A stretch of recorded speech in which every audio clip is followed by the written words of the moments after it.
All right, good morning, class. We're moving on to another formula, another way to calculate interest, and we call this compound interest. So 11.3 is about compound interest and using the compound interest formula. The formula, as you're going to read about in the text, looks something like this. Interest that's computed on the principal amount, any accumulated interest is called compound interest. So it's basically taking your principal, but you're continuously adding interest to the principal and then running it through another rate to find a different sequence. So it's kind of actually, it's nice in the fact that it's investments upon investments, which is kind of good. A is the total amount in the account.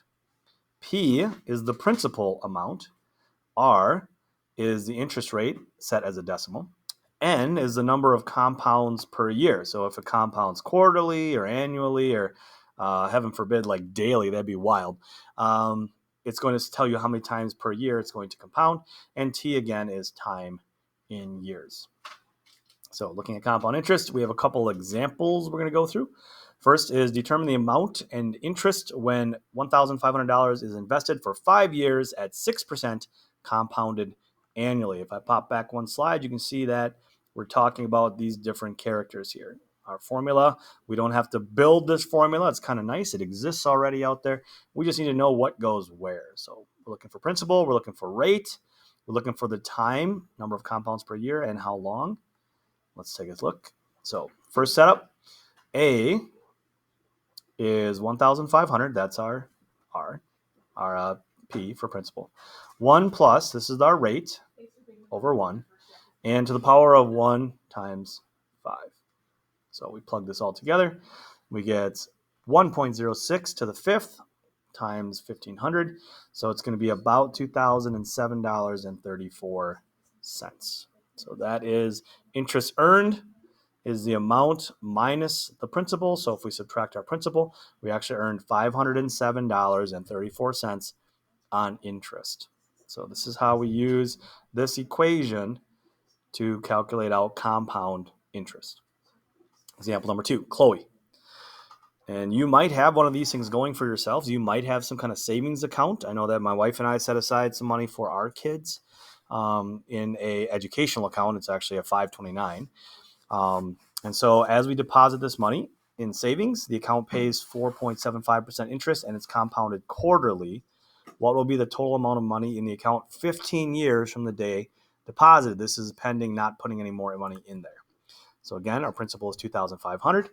We have 1 plus the number, our rate divided by how often it's going to be compounded. So quarterly is 1/4. And then we take that times our time and years. Find that it's going to be 2,500 times 1.011875 to the 60th. So that's going to be in 15 years, it's going to be worth about $5,076.35. Pretty impressive for having not had to do anything besides invest it. Third example, when Alex was born, he received several gifts of cash from his relatives and his parents' friends. His father invested the money into an account that had a rate of 6.6 compounded monthly. Ooh, that's nice.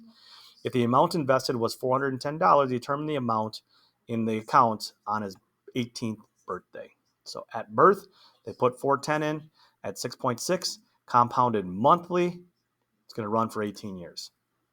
So we take our principal and we have 1 plus the rate divided by the time frame. So it's every month, so it's 1/12. And then we have how many months times how many years. Here's our equation, 410 times 1.0055 to the 216th. Woo, it's going to be impressive. So that account in 18 years will be worth $1,340.64. Last example here, I think. Sarah graduated from high school and received $1,200 in gifts of cash from friends and relatives.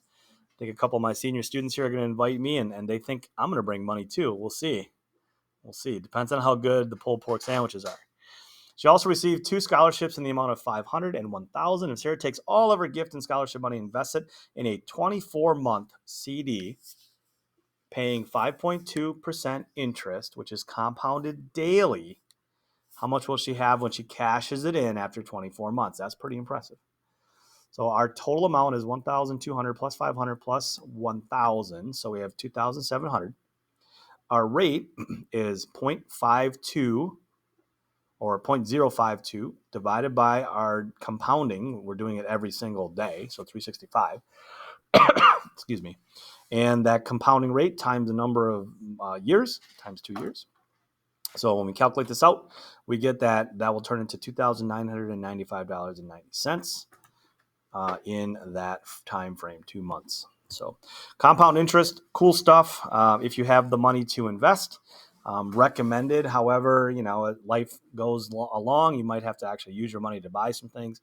But if you're able to put money in, it's great.